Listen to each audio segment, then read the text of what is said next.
Bapak Ibu semuanya yang saya hormati, kemudian paparan yang selanjutnya akan dipaparkan oleh Pak Satrio dari SMA Negeri 1 Batang. Waktu dan tempat disilakan. Terima kasih kepada moderator. Assalamualaikum warahmatullahi wabarakatuh. Alhamdulillahirabbil alamin.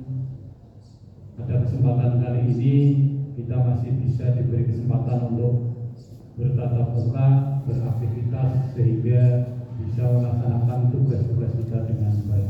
Yang terhormat Bapak Sugeng SPD MPD sekaligus selaku Kepala SMA Negeri 1 Batang, sekaligus sebagai mentor kami dalam kegiatan orientasi yang diselenggarakan oleh BPSDM Provinsi Jawa Tengah dan Bapak Ibu guru peserta orientasi.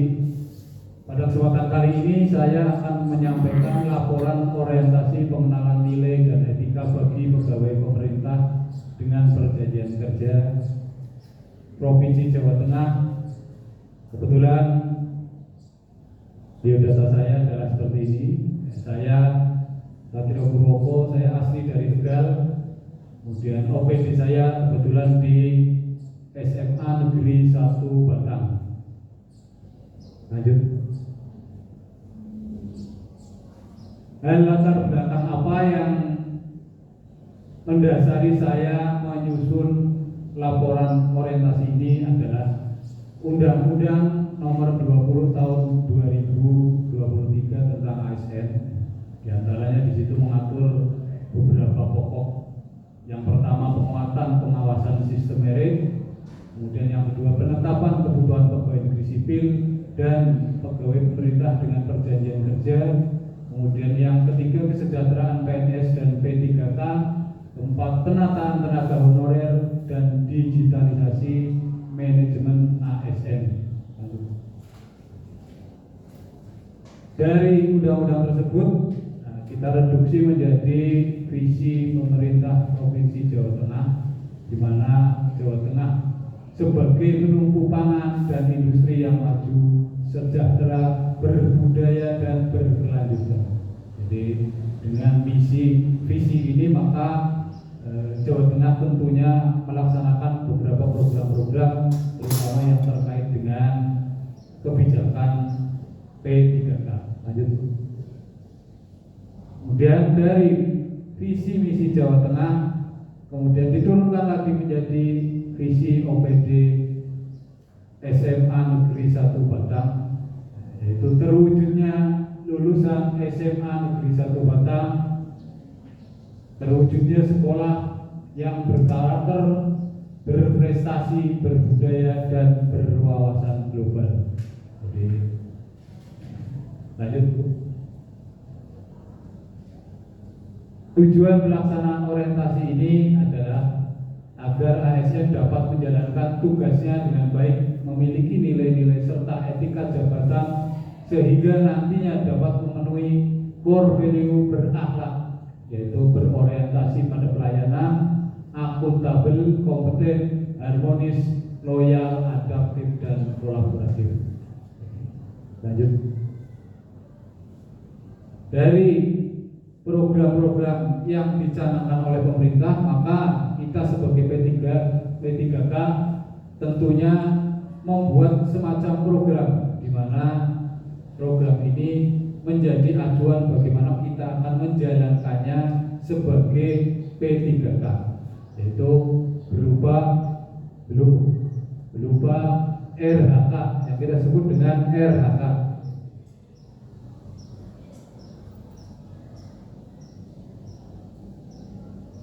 Nah ini, jadi apa itu RHK? RHK itu sebuah dokumen, ya, artinya sesuatu yang bisa kita pegang, kita lihat, kemudian kita bisa laksanakan dokumen atau perencanaan yang berisi tujuan.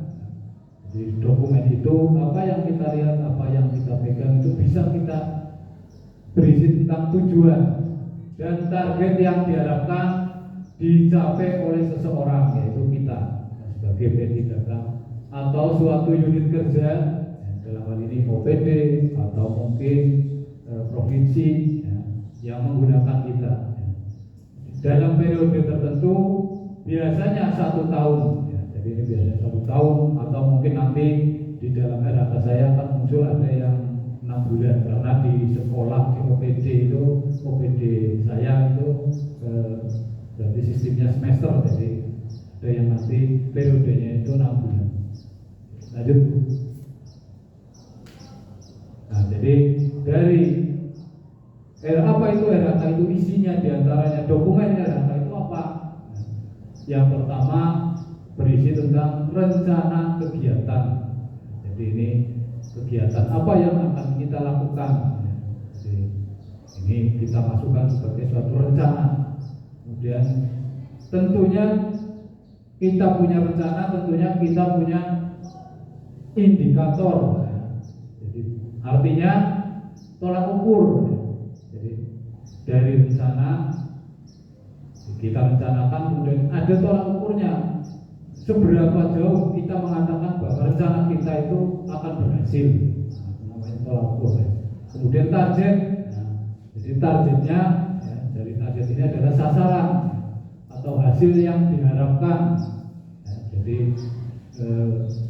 dari indikator ini maka muncul target.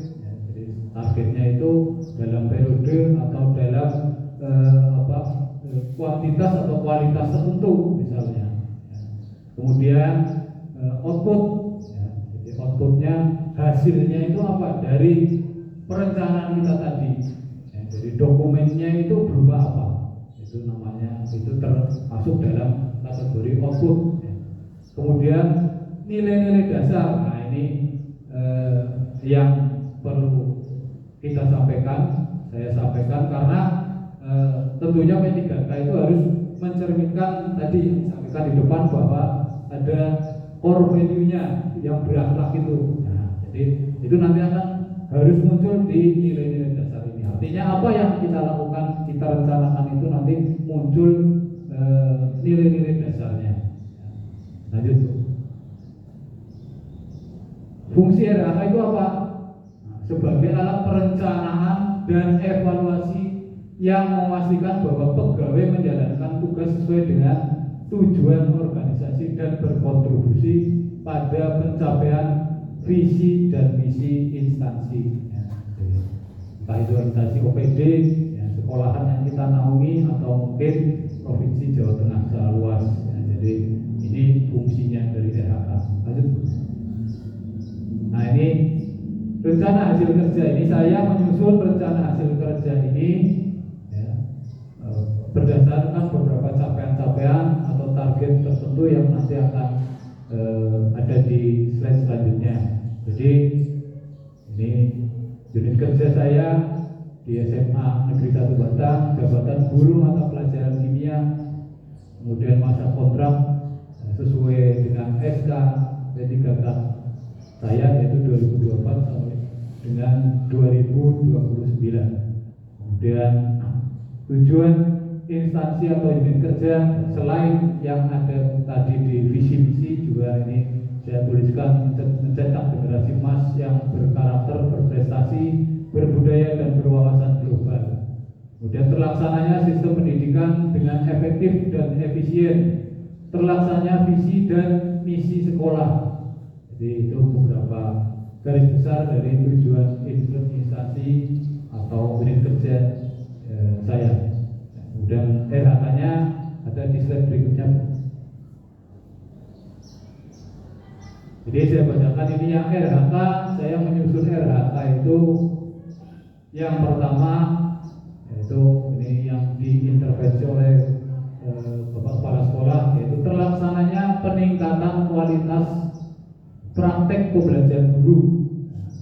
Kemudian dari yang diintervensi itu maka saya membuat rencananya berupa meningkatnya praktik dukungan psikologis yang berfokus pada ekspektasi peserta didik. Kemudian apa indikatornya? Ini beberapa indikatornya. Ya. Ini indikator yang ingin saya capai, ya, itu tingkat upaya mengkomunikasikan ekspektasi yang tinggi kepada semua dan setiap peserta didik untuk menumbuhkan motivasi belajar intrinsik. Jadi, kemudian targetnya saya akan membuat satu dokumen, ya. Kemudian kegiatan dan tahapannya, jadi kegiatannya melakukan observasi, ya. Jadi ini dalam pembelajaran ada observasi kelas yang dilakukan baik oleh Bapak Kepala atau mungkin oleh teman sejawat, ya. Dengan tahap-tahap menjelaskan tujuan pembelajaran secara jelas, membangkitkan minat belajar dengan metode yang menarik, memberikan penghargaan atas prestasi siswa, menciptakan lingkungan kelas yang positif, mengajak siswa berpartisipasi aktif dalam pembelajaran. Itu beberapa langkahnya. Kemudian outputnya tentunya dokumen yang saya susun, ya. Kemudian bagaimana penerapan nilai-nilai berakhlak. Nah ini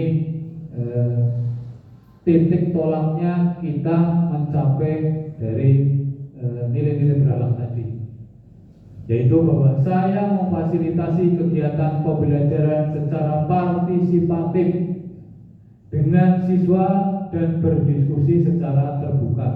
Jadi dalam prakteknya saya memberikan kesempatan seluas-luasnya kepada siswa untuk memberikan, ya, pendapat atau mungkin masukan atau mungkin apa yang kita sampaikan itu feedback dari apa yang kita sampaikan. Maka siswa itu kita berikan kesempatan seluas-luasnya, jadi untuk memberikan tanggapan atau memfasilitasi baik dengan diskusi atau mungkin dengan memberikan pertanyaan dari guru, kemudian siswa menanggapi dan lain sebagainya. Kemudian dengan memberikan kesempatan yang sama, jadi ini tentunya ini salah satu bentuk dari tugas kita juga sebagai seorang pendidik atau guru, ya, bahwa kita harus berikan kesempatan yang sama kepada seluruh siswanya. Nah, dalam hal ini maka saya melaksanakan core value prinsip dasar ASN itu berupa berorientasi pada pelayanan, yaitu dengan memberikan kesempatan kepada siswa sebagai audiens kita. Kemudian kolaboratif, memberikan kesempatan kepada siswa untuk bekerja sama, ya, dalam diskusi atau mungkin berpendapat dengan kita sebagai seorang guru. Kemudian harmonis, ya, jadi menjalin hubungan yang baik, ya, baik saya sebagai guru dengan siswa atau mungkin siswa dengan siswa pada saat melaksanakan diskusi atau tukar pendapat. Lanjut, Bu. Kemudian RHK yang intervensi yang kedua saya adalah menyusun atau tersusunnya kurikulum operasional satuan pendidikan atau KSP yang berorientasi pada peningkatan pembelajaran secara partisipatif. Kemudian RHK-nya ya, tentunya tersusunnya kurikulum KSP itu sebagai acuan dalam peningkatan pembelajaran. Kemudian indikator kinerjanya tingkat kesesuaian jumlah dokumen KSP dengan standar yang digunakan. Kemudian targetnya satu dokumen. Kemudian kegiatannya dengan mengadakan diskusi, ya, baik dengan rekan guru sesama guru timnya di dalam MGP satu sekolah atau mungkin dengan MGP sekolah lain dalam tingkat kabupaten. Kemudian targetnya atau kegiatan ini diharapkan bisa menghasilkan output, ya, ATP mata pelajaran kimia, alur tujuan pembelajaran, ya. Dan kemudian penerapan nilai-nilai berakhlaknya saya berdiskusi dengan rekan MGMP Kimia menyusun dokumen perangkat pembelajaran atau ATP Kimia ya, di tingkat 11. Kebetulan saya mengaku tingkat 11 ya. Maka dengan ini saya menerapkan ya, core value berupa kolaboratif dan harmonis. Ini yang bisa saya sampaikan. Sebetulnya ada 5 saya menyusun, saya lanjut, tapi ini bisa dilihat nanti di laporan ya, ini saya rasa dari saya cukupkan sekian ya. Terima kasih atas kesempatannya yang diberikan ya. Barangkali ada masukan atau mungkin bimbingan dari Bapak mentor atau mungkin nanti masukan dari rekan-rekan, saya persiapkan.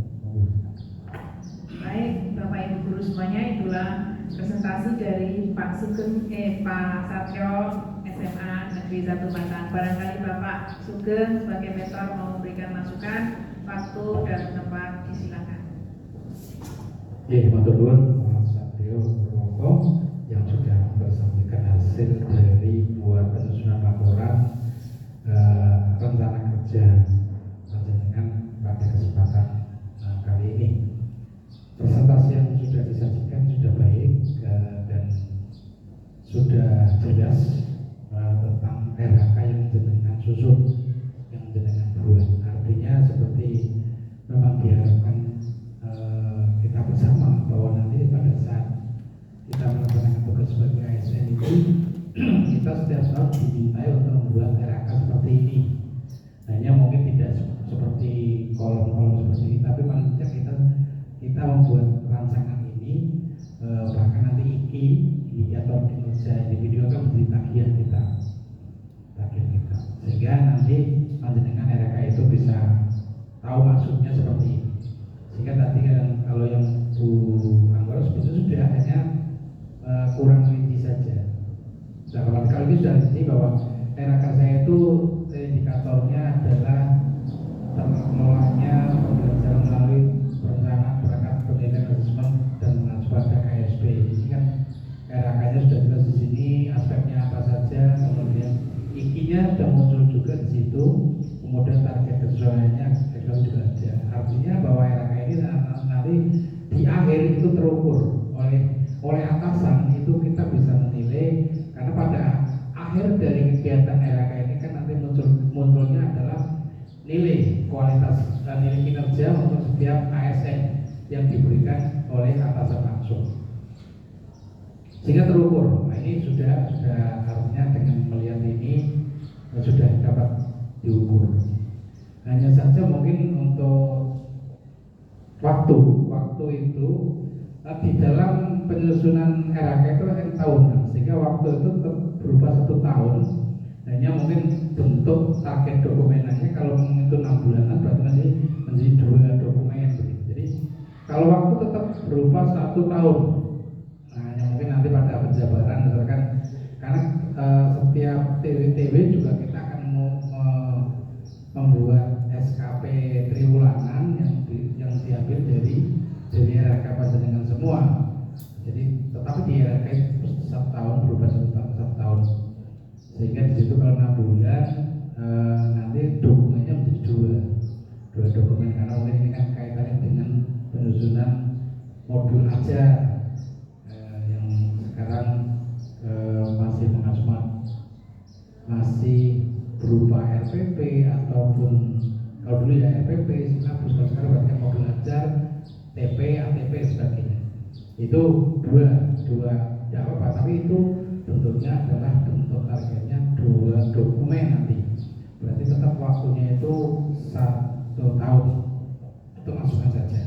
Kemudian coba RHK yang betul, jadi ini semua. Jadi memang pada saat kita menerapkan nilai-nilai berakhlak itu, kita memang fokus. Walaupun di situ kan berakhlak itu ada 7 yang harus kita masukkan. Hanya pada saat penyusunan ini, IKI atau RHK ini apa yang kita fokuskan? Sehingga kalau di situ mau memilih 2 saja, kolaboratif dan harmonis, monggo. Tapi kalau di dalamnya masih ada mungkin kan dari berakhlak itu masukkan saja, tidak apa-apa. Karena memang pada akhirnya kita satu kesatuan berakhlak itu tujuannya yang memenuhi aspek perilaku untuk kita dimiliki oleh atasan langsung selama 1 tahun itu. Sehingga mungkin hanya munculnya di situ pada saat menyusun merencanakan itu mungkin dengan hanya kolaboratif kemudian harmonis, monggo. Tapi di situ sebenarnya kan pada saat merencanakan penyusunan itu juga ada mandirinya kan, seperti itu bisa ditambahkan di situ. Tetapi memang boleh memilih satu fokus pada perilaku, tetapi nanti sebaiknya nanti semua perilaku muncul di dalam RHK itu, walaupun munculnya di beberapa RHK, tetapi semuanya harus kira-kira itu. Tetapi secara umum sudah baik dan terima kasih atas perlengkapannya, ini sudah jelas. Jadi RHK itu seperti ini yang mungkin Bapak Ibu untuk diketahui bersama. Dari saya cukup sekian. Tepuk tangan untuk Pak Satrio.